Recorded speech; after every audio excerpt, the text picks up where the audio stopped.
So let's take a question. A train of length L equal to 350 meters starts moving rectilinearly with constant acceleration W equal to 3 into 10 to the power minus 2 meters per second square. T equal to 30 seconds after the start, the locomotive headlight is switched on, which it is being called as event 1. And after t equal to 60 seconds after that event, meaning after event 1, after 60 seconds, the tail signal light is switched on, which is being called as event 2. Find the distance between these events in the reference frame fixed to the train and to the earth. How and at what constant velocity v relative to the earth must a certain reference frame, say k, move for the two events to occur at the same point? Now the first and foremost thing that we need to understand here is there is a train which has a length equal to 350 meters. Now it says it starts moving, which means that its initial velocity is 0, and then it moves with a certain acceleration w equal to 3 into 10 to the power minus 2 meters per second square. So say S1 is equal to 0 t plus, in fact ut plus half at square is equal to half into a into t square, 30 square is equal to how much this is? 13.5 meters. Now how much is this? What am I trying to calculate by S1? Basically S1 means the front end of the train, that front end after a time 30 seconds at acceleration this, initial velocity is 0. All these I will substitute in this equation, and I will be able to find out that after 30 seconds what is the displacement S1 of the front end of the train with respect to its initial position. So its initial, say the train is like this, okay, and this is the front end and this is the back end. Say let's call it this B, let's call this F, and the train moves like this, and the front end F reaches, say, some this point, say whatever you can call it, say A, after 30 seconds. So the front end reaches here. So if I compare relative to this point,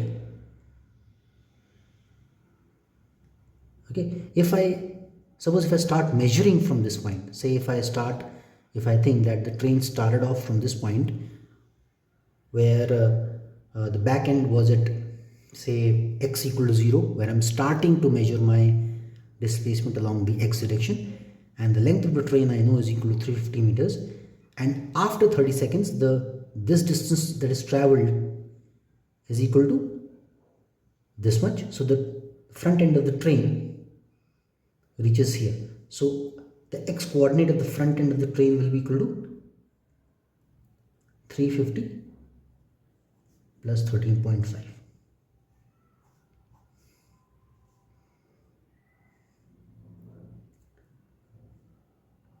I am calling this as SFX, x coordinate of the front end of the train.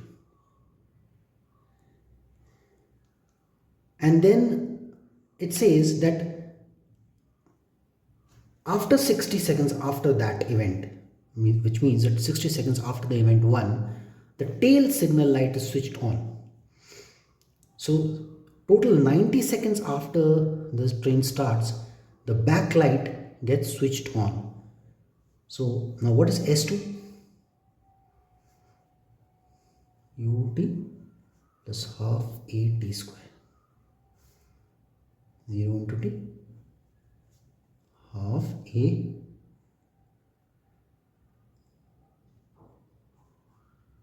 t square. What is t? 90 into 90. This is equal to how much?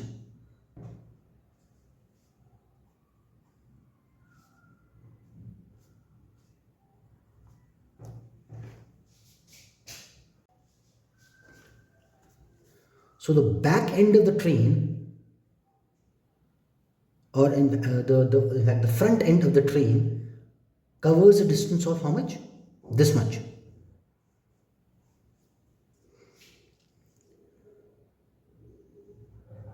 Right? After 90 seconds, the front end of the train covers this much distance.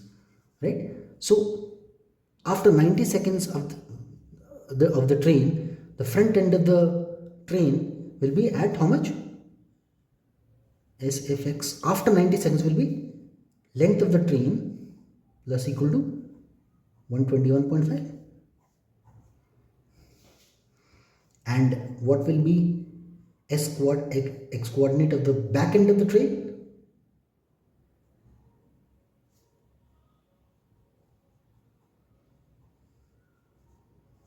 Minus 350, because the length of the train is just 350.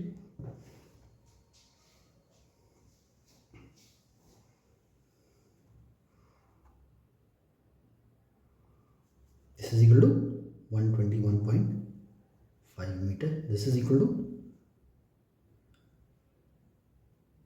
oh sorry, this is equal to, sorry, 363.5 meter. So the distance between the event 1 and event 2 is this. Why? Because event 1, it says, happens 30 seconds after the start, when the front light gets switched on. So 30 seconds after the start, the x coordinate of the front end will be distance traveled in 30 seconds plus the length of the train. Distance traveled in 30 seconds is this much, which you've calculated here, plus the length of the train is this much. So x coordinate of the front end of the train after 30 seconds is this much. X coordinate of the back end of the train after 90 seconds. Now why 90? Because it says that the event 2 happens t equal to 60 seconds after that event. After that event means after the event 1. So since event 1 happens 30 seconds after the start, so this event 2 happens 60 plus 30 seconds after the start. So event 2 happens 90 seconds after the start. And it says that what is event 2? That the backlight is switched off. So now S2, now I am calling this as S2. S2 will be equal to ut plus half at square. Now what is this distance? This distance is the distance travelled by the front end of the train in 90 seconds. Right? X coordinate of the front end of the train after 90 seconds will be this distance travelled plus the length of the train. Right? If the train is, like this, it covers the total distance of this much. Front end covers total distance d. I am measuring from here. So the front end, after when the front end is here, what is the S coordinate of the front end? This plus the length of the train. So this plus the length of the train, which we know is 350 meters. So this is equal to the front. We don't have to necessarily calculate this thing. This is equal to the x coordinate of the front end of the train. And the reason that we don't need to calculate it is we do not need it as such, because we are concerned with the back x coordinate of the back end of the train. Now, x coordinate of the back end of the train will be x coordinate of the front end minus the length of the train. Right? This minus this. So this is equal to 121.5 meters. So after 90 seconds, the x coordinate of the back end of the train is this. After 30 seconds, the x coordinate of the front end of the train is this. So these are the two x coordinates that we have to think about. Now the distance between these two x coordinates, you can calculate this minus this. So that will be the distance between these two x coordinates, 363 minus 121.5, which will be equal to, how much is that? Approximately 2, 4, 1, these many meters. So the distance between event, the x coordinate where the event 1 is happening, and event 2, the difference between the x coordinates when the event 1 is happening and when the event 2 is happening is equal to this much.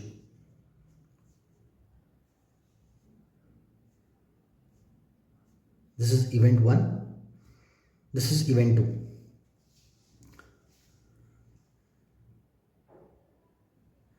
Now find the distance between these events in the reference frame fixed to the train. It's obvious that if you are inside the train, you can see that the first event where the front light is turned on is happening at the front end of the train, and the event 2 where the back light is being turned on, that event happens on the back end of the train. So the distance between event 1 and event 2 from the reference frame fixed to the train will be equal to the length of the train, right? This is one thing. Second thing, how and at what constant velocity v relative to the earth must a certain reference frame k move for the two events to occur at the same point. Now if I take this diagram, suppose if I am trying to measure x coordinate from say this point is say x equal to 0. This is for x coordinate for event 1, this is the x coordinate for event 2. This x coordinates are with respect to the ground, to the earth.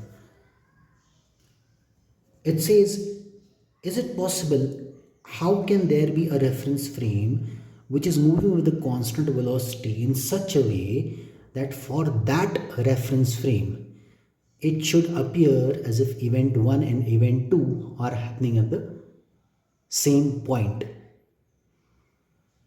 right? So for example, say the train is started off from this point and train is traveling in this direction. Next or adjacent to this railway track there is a highway, and there is a car also going along this highway in this direction.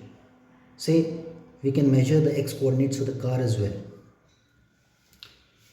Now suppose if say the car is at the x coordinate which is equal to the x coordinate of the event 1, right? And at this coordinate the train has already started and has acquired a certain velocity. Now the car starts off from this point. I'm just giving an example. The car starts off from this point, and it, in fact, when I say start off, I'm just saying that what I'm trying to say is that it has a velocity, or it acquires a velocity, say v. The difference between the motion of the car and train is the train is accelerating, whereas the car moves with a constant velocity, right? Now we know how much time the train needs or takes to travel between this x coordinate and this x coordinate. This is the time between the event 1 and event 2, which from this question we know is equal to 60 seconds, right? Now suppose the car is at this x coordinate when the train is also at this x coordinate, and I'm sitting in the car and I look towards my left and I see that the front light of the train has got turned on, okay? And over the next some distance. The car also travels this distance, the train also travels this distance, but the train travels while continuously accelerating, whereas the car travels with a constant velocity, right? Say at the same time when the train reaches here, at that same time the car also reaches here. So in that case we can say that with respect to the car, the event 1 is and the event 2 are happening in the same spot, because with respect to the car, the displacement of this point along this axis is 0, because the car and the train both are along the same vertical line.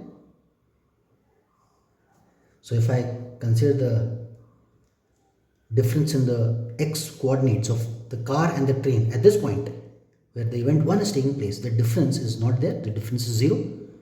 And suppose here also the same thing happens.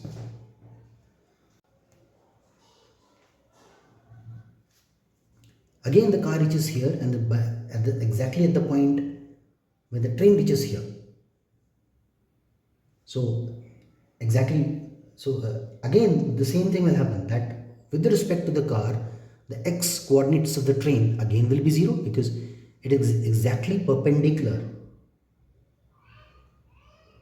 This line disconnecting the train and the car is exactly perpendicular to the direction of motion of the car, right?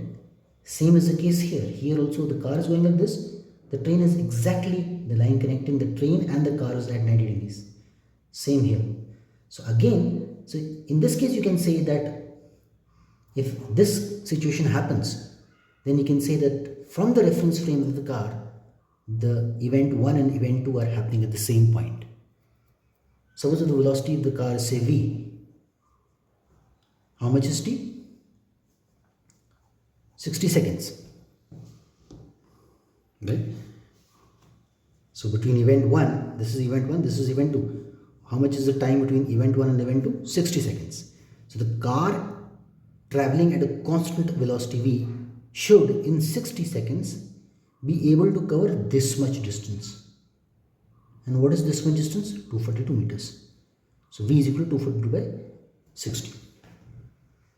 So if car moves at this velocity, we can say that two events have occurred at the same point. Okay, so this is one question. So this is another question.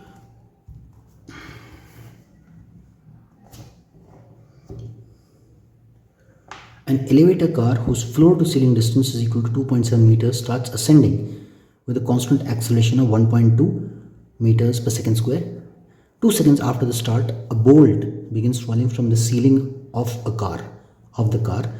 Find bolt's free fall time, displacement distance covered by the bolt during the free fall in the frame of reference fixed to the elevator shaft. Now there are a couple of things that we need to understand here. First and foremost thing is, in case we have an elevator,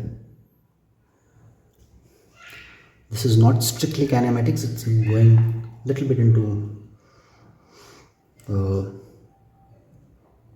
dynamics, but since I'm just doing it so that you get a feel, and I will just give you a brief introduction or a brief small 2-minute description, and then I will move over to this question. For example, if there is say an elevator and there is a mass placed here, say m,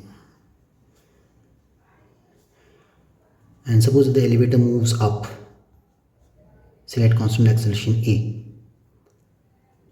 what is the weight of this mass? Now you know that the weight of any mass is equal to mg. So if you draw the free body diagram on this mass, I'll come to free body diagrams in detail later on. So there is a force N, normal force. There is a force mg, gravitational force. N is exerted by the surface. Here the surface is the surface of the lift. And if the lift is going up with a acceleration A, the equation of motion that we will apply for this case will be equal to n minus mg is equal to ma.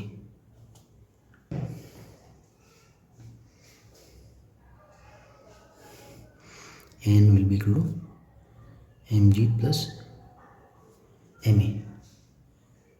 If this lift is going down at a certain acceleration, say a, in this case it will be mg minus n equal to ma.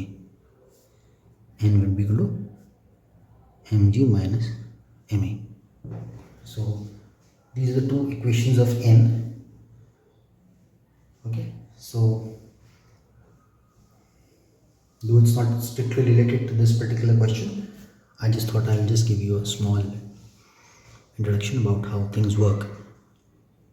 But yes, we'll come to all these questions in detail later on.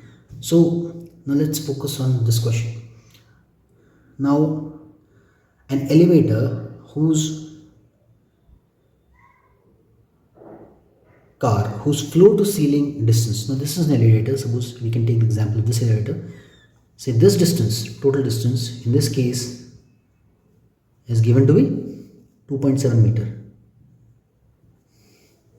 Starts ascending with a constant acceleration of 1.2 meters per second square. It starts to go up with a certain acceleration.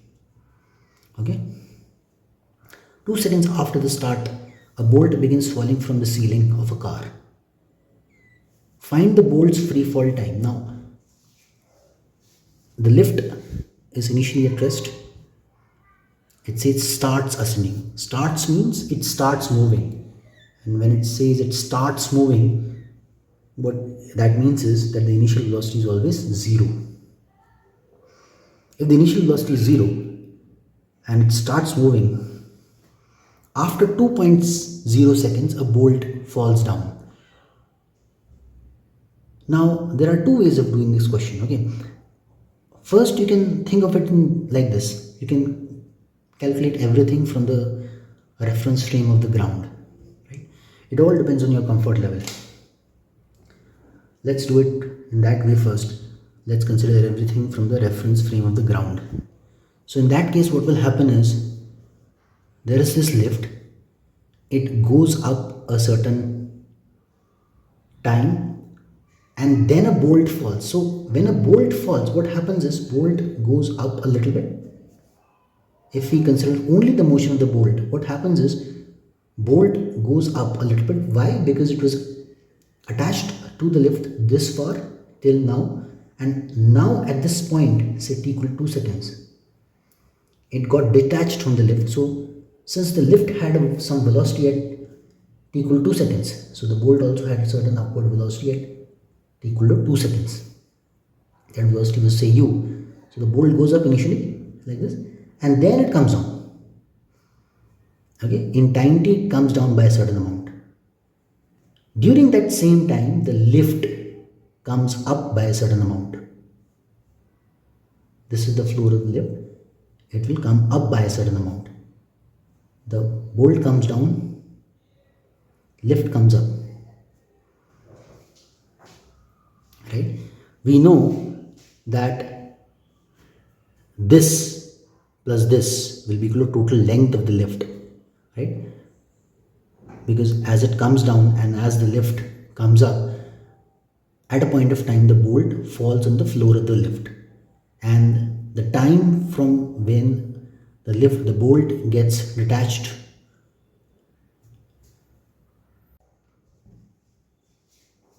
from the ceiling of the lift, from that time onwards till the time the bolt lands at the floor of the lift, that is the free fall time which we want to find out here. So there are two things. One is we calculate the total displacement of the bolt, total displacement of the lift, add those two displacements, addition of those two displacements will be equal to the total length of the lift, right? Because we are trying to calculate the bolt's free fall time.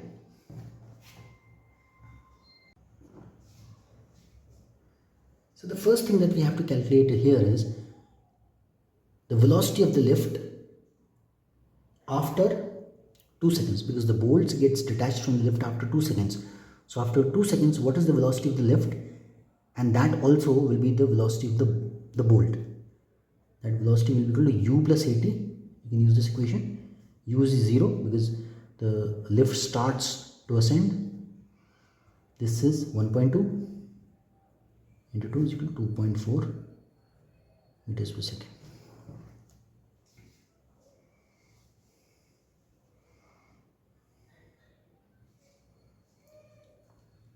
Suppose the free fall time is say t. So displacement of the bolt in time t will be equal to s is equal to 2.4 t plus half minus g t square. Right? Now what is g? You know that whenever a particle or an object is thrown up in air, there is a gravitational force that acts on the particle, because of which there is a downward acceleration of g equal to 9.8 meters per second square, which acts on any particle. The force due to that is basically the gravitational force. Here also we talked about the gravitational force. G is equal to 9.8 meters per second square. Now we calculated this v. This was the velocity of the elevator 2 seconds after it started moving. At that point, when it had a velocity of this much, the bolt got detached. So at that point, the bolt also had a velocity of this much. So here, and say in time t, it hits the floor of the lift. So in time t, how much is the displacement of the bolt? This much. You can write this is SB, BOLT.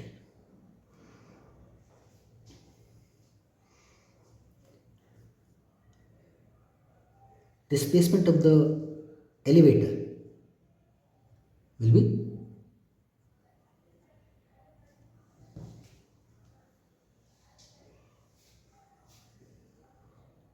ut plus half at square. U is equal to 2.4, t is equal to t half a t square.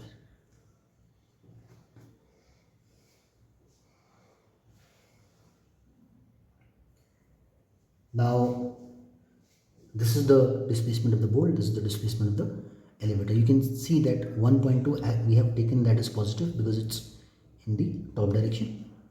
G we have taken as negative because it's in the down direction. Now both these things, if we add them, addition will be equal to the total displacement, which is equal to this much. But can we directly add it? We can't, because they are in the opposite directions, right? So when things are in the opposite directions and you want to find out the total distance between them, you will have to subtract them, right? Suppose if there is a particle, say, which goes 5 meters in this direction, and there's another particle, say B, it goes -4 in this direction. So what is the total displacement or the displacement of this between them? You cannot do 5 minus 4. This is equal to 5 plus 4, right? This plus this will be the total displacement between these particles.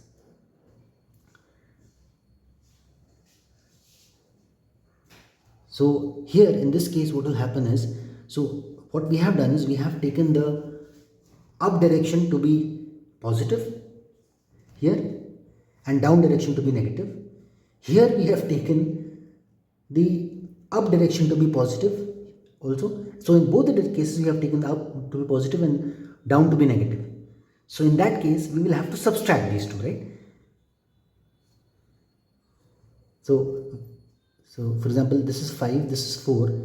The total displacement is 5 plus 4. 5 minus 4. correct? If you consider, take it with the sign, this is 5, this is minus 4, this minus this, right? So this we have taken with the sign, so this minus this. Here we have to take, we are taking 5 minus 4, so this minus this. So once we do that, suppose if you do this minus this, what we will get? Half minus g t square minus half 1.2 t square. So this total displacement is the total displacement that we are getting. So this is the total distance, the addition of the displacement, because we are considering with the signs, right? And they are in the opposite directions. So this will be equal to total displacement. This is equal to 2.7 meters. So from this you can find out the value of t.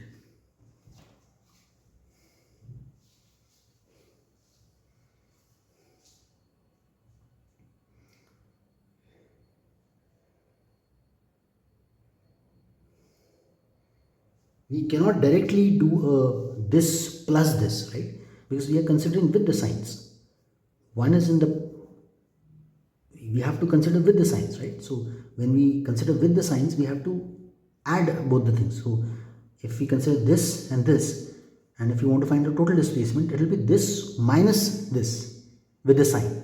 So here, similarly here, total displacement will be equal to this minus this, because they are in the opposite directions and we are considering with the signs. So this is it. So we will be able to find out the value of t from here, whatever it is. So this is one way of looking at it. Now there is another way of looking at it, which is related to the relative velocity.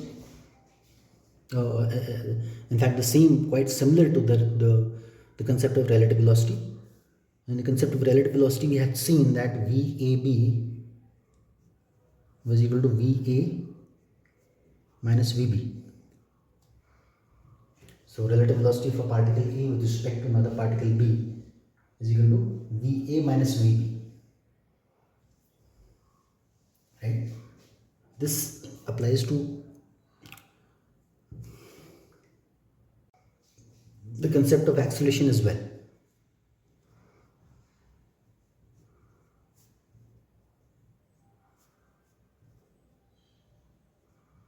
Also, here these were actual velocities with respect to the ground. So when I say VAB is equal to VA minus VB, what I basically want to say is this is equal to VAG minus VBG.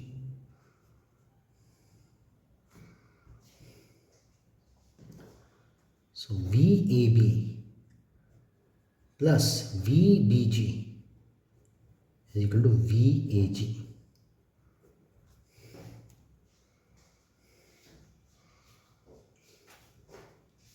Relative velocity of A with respect to B plus relative velocity of B with respect to G is equal to the relative velocity of A with respect to G. Same equation can be applicable to acceleration as well. Acceleration of A with respect to B is equal to acceleration of B with respect to G. Acceleration of A with respect to B plus acceleration of B with respect to G is equal to acceleration of A with respect to G.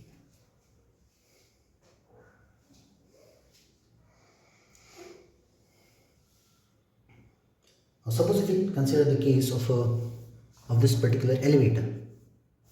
Elevator is like this.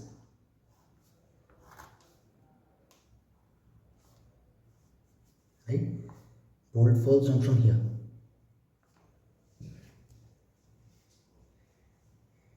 Right? Acceleration of will be equal to acceleration of E with respect to G.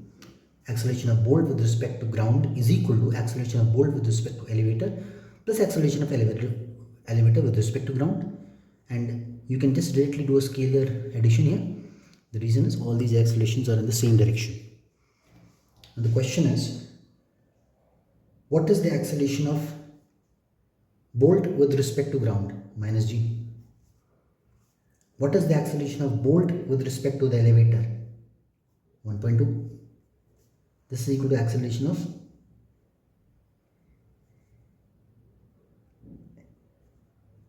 acceleration of elevator with respect to ground is 1.2. What is the acceleration of bolt with respect to elevator? This thing. Acceleration of bolt with respect to elevator is equal to plus 1.2. So in the reference frame fixed to the elevator, the acceleration is equal to this much in the downward direction. Minus sign means downward direction. And the total distance we know is 2.7. Initial velocity we know is 0. So 2.7 is equal to half a t square. You can find out the value of t. So this makes it very simple. The concept of relative velocity makes things very simple sometimes, which is why we use it. That is the main reason for using it. So this is the thing. So if you consider this equation and the earlier equation that we had, this equation, this is the same.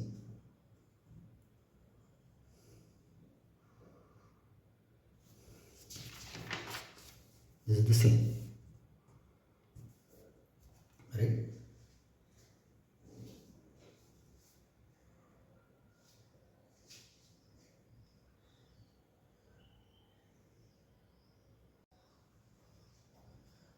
Now let's take another question. Two particles 1 and 2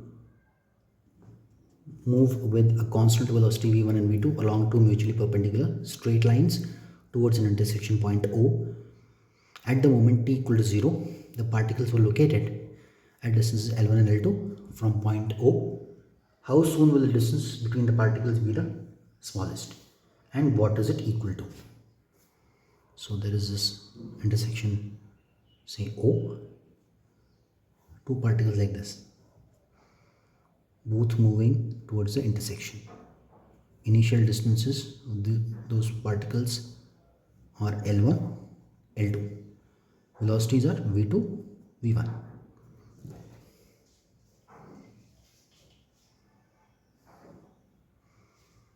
How soon will the distance between the particles be the smallest? After time t, this particle would have traveled a distance of vt. So this will be L1 minus vt. Similarly, this will be L2 minus v2t. This will be L1 minus v1t. This will be L2 minus v2t. Distance between the particles will be equal to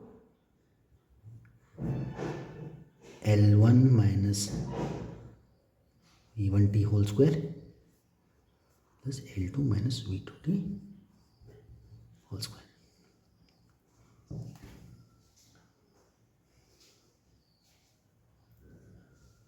When will the distance be the smallest? You know what is the way how we have to find out the minima, right? Differentiate it and then put the equation equal to 0. So distance as a function of t will be equal to L1 square v1 square t square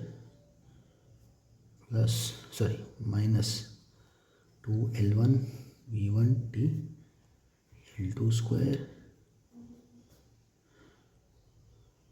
v2 square t square 2L2 v2 t. This is the equation for the distance, or the variation or the dependency between distance and time. So the distance between this particle and this particle, and this particle with respect to time is this. So at any time, if you want to find out what is the distance between the particles, it will be this. Now, when will this distance be the minimum? differentiate this equation with respect to time. dd by dt, this is 0. E1 square 2t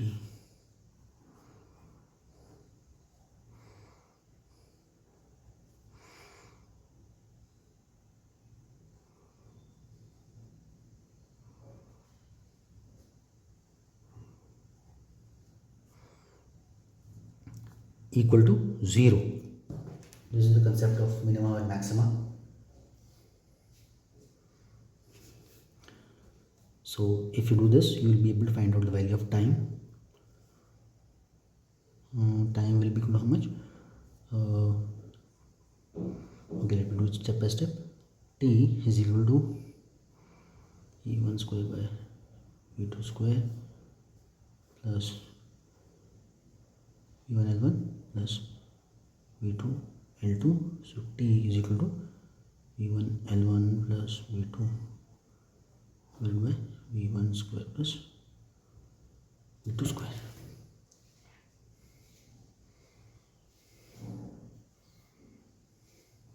Now that's one thing. The second thing is that how can we know that this is the minima? How do we know that this is the minima and not the maxima? Differentiate this further, one more step. If you do that, what you get? V1 square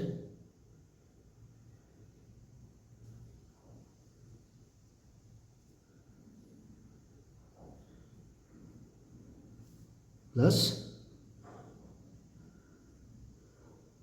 2V2 square. This is always positive.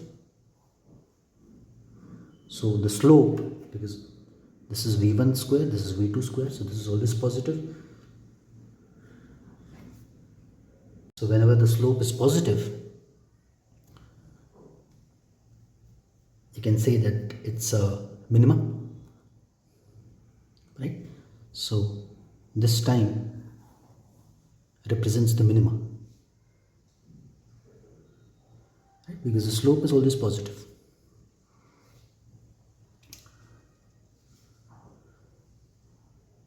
So this is one thing.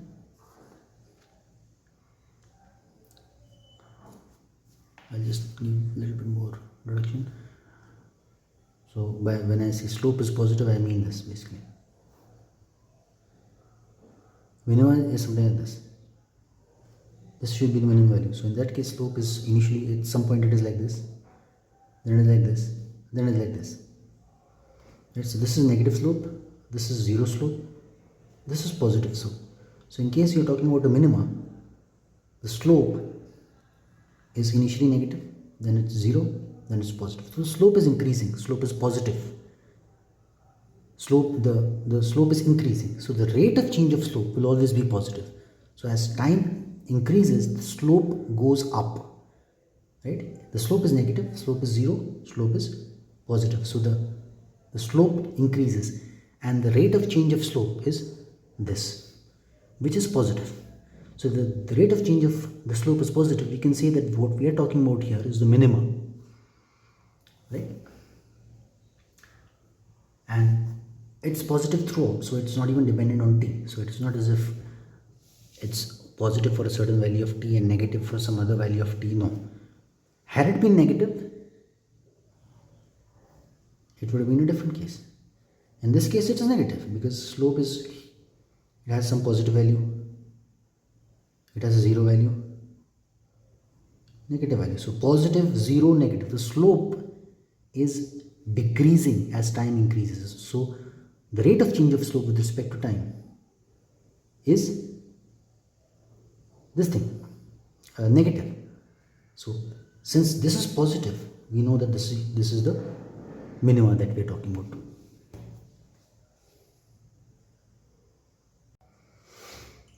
Now let's take this question. From a point located on the highway, one has to get to a point B by car at the earliest. Point B is on the field.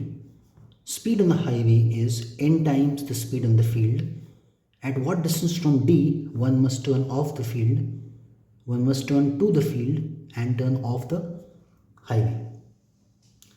So this is the highway, this is the point B, this is the field, and the car has to go like this a certain distance and then has to go into the field, and then it has to go like this, and this distance should be such that this total time for the car to reach from here to here plus here to here has to be the minimum. Suppose if this point C is at a distance x from D, and suppose if the initial distance between A and D is say di,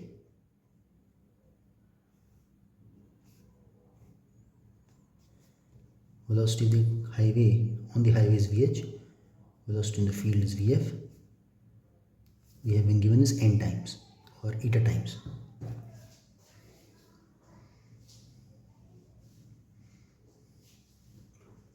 So total time will be equal to this time for this plus time for this.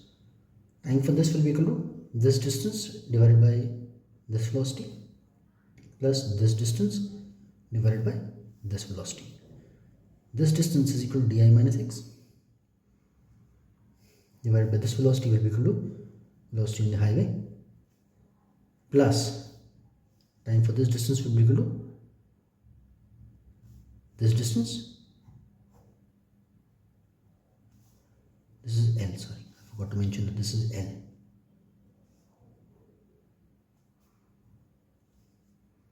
Divided by Vf. Right? So this is a relationship between time and the total time and this value x at which the car turns off the highway and turns into the field. We can replace this Vh by this di minus x is equal to Vf eta 1 square Vf.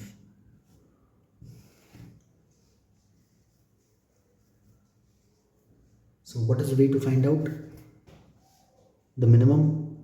How can we get the minimum time for this?